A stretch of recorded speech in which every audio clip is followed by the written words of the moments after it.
Bom, pessoal, a gente já estudou, então, como estudar, né? Como encontrar os intervalos de crescimento e decrescimento de função. Estudamos como encontrar o máximo e o mínimo de função, máximo e mínimo local, máximo e mínimo global. Falta a gente estudar a concavidade da função, ok? Bom, o que isso significa? Significa o seguinte: vamos supor o caso mais simples lá, que a gente esteja estudando uma função do segundo grau. A gente sabe que a função do segundo grau, o gráfico dela é uma parábola, correto? E essa parábola, ela pode ter concavidade para cima, como essa que eu escrevi para desenho para vocês, ou ela pode ter concavidade para baixo, como essa daqui, por exemplo, ok? Então, a concavidade da parábola, ela está relacionada aí com esse comportamento de ser uma côncava para cima ou côncava para baixo, ok? Bom, mas concavidade não vai aparecer apenas em funções do segundo grau. Ela pode aparecer em casos mais gerais. Olha um exemplo aqui. Vamos supor aquela função que eu já tinha feito um desenho para vocês com um comportamento assim, por exemplo. Olha, observa que essa função, ela tem dois tipos de concavidade.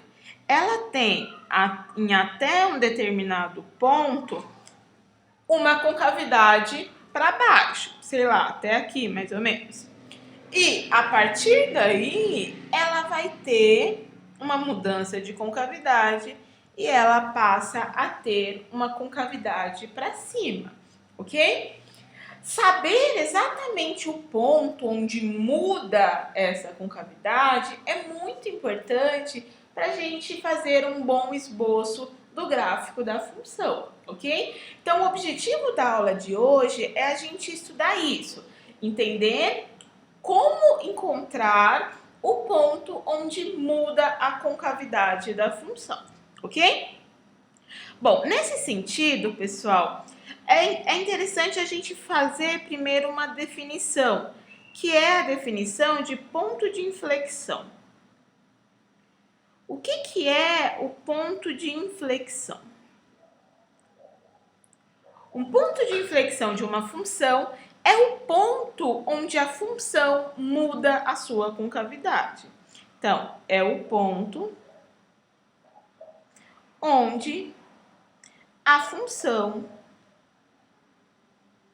muda sua concavidade. Então, se a gente olhar o exemplo anterior, né?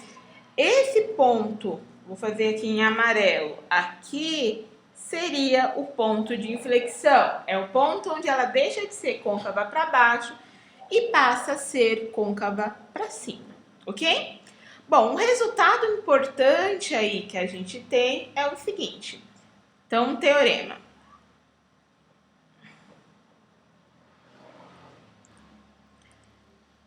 Seja f uma função contínua e com derivada contínua, tá? Mas eu não vou escrever isso porque os tipos de função que a gente vai trabalhar já satisfaz sempre isso. Ela é contínua e tem a sua derivada contínua. Bom, olha o que a gente tem nesse resultado. Letra A. Se f, duas linhas, ou seja, derivada segunda da função, for maior do que zero para todo x pertencente a um determinado intervalo, então f é côncava para cima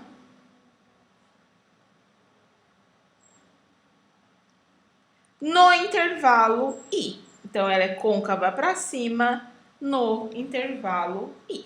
Ou seja, ela vai ter aquele comportamento lá da parábola voltada para cima dentro desse intervalo. Se ao contrário, a derivada segunda for menor do que zero, para todo x em um determinado intervalo i, então f é côncava para baixo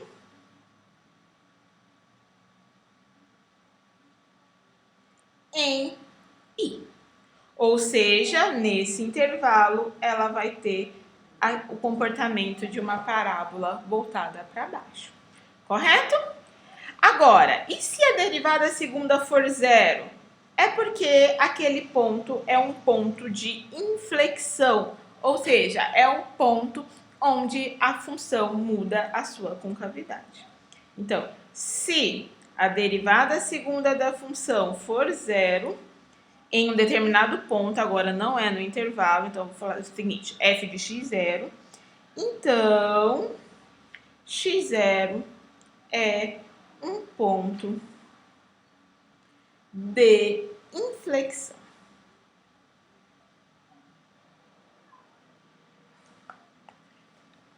Correto?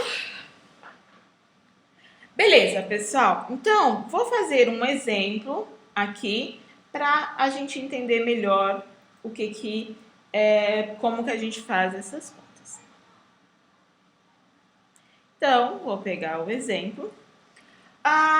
No exemplo número 1, vou pegar a função f de x dada de novo lá por x à quarta menos 4x ao cubo. Beleza, pessoal, quero estudar a concavidade dessa função. O que eu acabei de falar para vocês é que concavidade tem tudo a ver com a derivada segunda. Bom, como que eu calculo a derivada segunda? Primeiro, vou ter que calcular a primeira derivada, claro.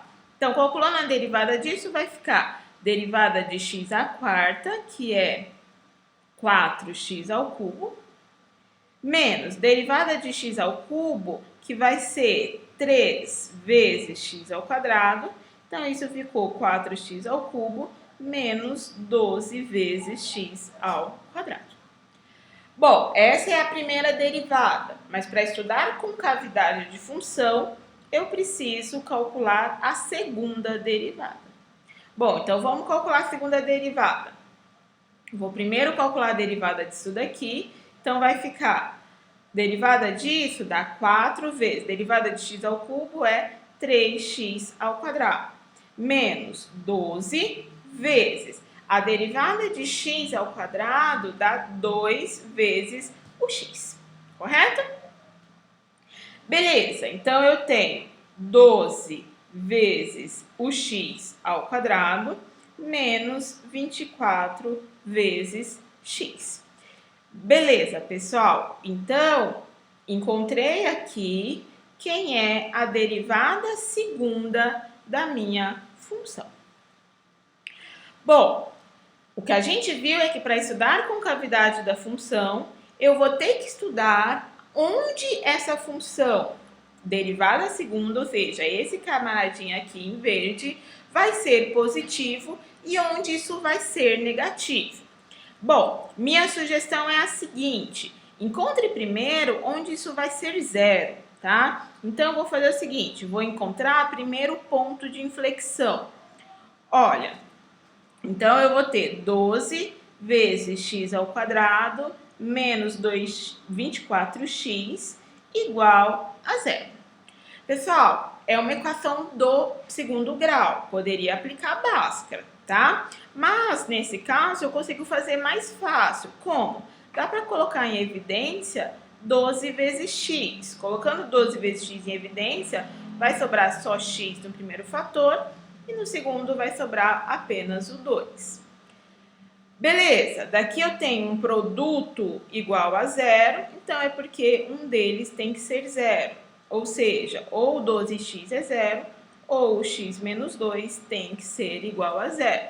Daqui eu tiro que o x é igual a zero, Daqui eu tiro que o x é igual a 2. Pessoal, tem dificuldade em fazer essa fatoração aqui?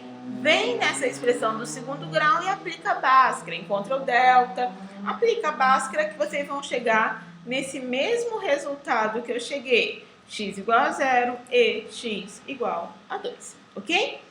Bom, pessoal, isso significa o seguinte, que os pontos de inflexão dessa função são x igual a 0, vou chamar de x1, e x2 igual a 2.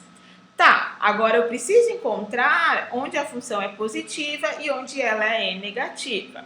Bom, qual a minha sugestão para vocês? É a seguinte, tracem lá uma reta e marquem os pontos de inflexão. Os pontos de inflexão foram o 0 e o 2, correto? Bom, agora para eu descobrir se nesse intervalo aqui vai ser positivo ou negativo, o que eu vou fazer? Vou pegar um número que está aqui, um número qualquer. Exemplo, menos 1 está aqui à esquerda do 0, correto? Então, eu vou pegar esse cara para me testar. Pegando aí o menos 1, o que eu vou ter?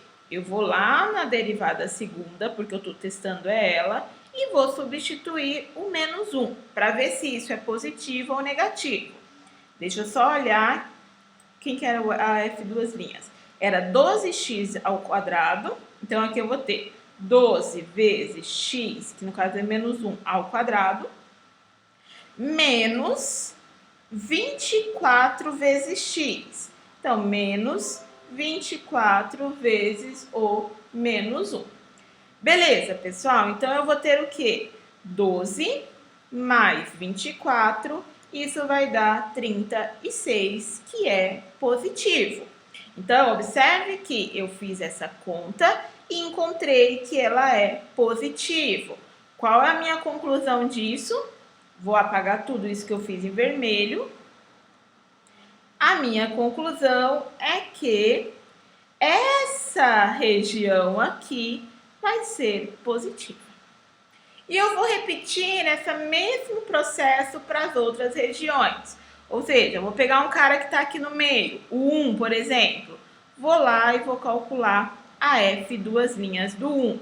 Vai ficar 12 vezes 1 ao quadrado, menos 24 vezes 1. Fazendo essa conta, eu vou encontrar menos o 12, que é negativo. Bom, agora eu encontrei negativo. Logo, vou apagar tudo isso daqui para não ficar muito carregado. Eu vou ter que aqui no meio, eu tenho o negativo. Bom, vou pegar agora um camarada aqui, sei lá, o 3, por exemplo, e vou calcular f duas linhas nele. Eu vou ter 12 vezes 3 ao quadrado, menos 24 vezes 3. Vou lá fazer essa conta e eu vou observar que isso é um número positivo. Bom, se isso é positivo, é porque aquela última região ali vai ser positiva. Conclusão, pessoal. Pelo teorema que a gente viu anterior, como esse cara aqui é positivo, é porque nesse intervalo a função é côncava para cima. Aqui ela também vai ser côncava para cima. Como aqui no meio deu negativo, é porque aqui no meio ela é côncava para baixo, correto? Portanto, a minha conclusão, vou escrever, f é côncava para cima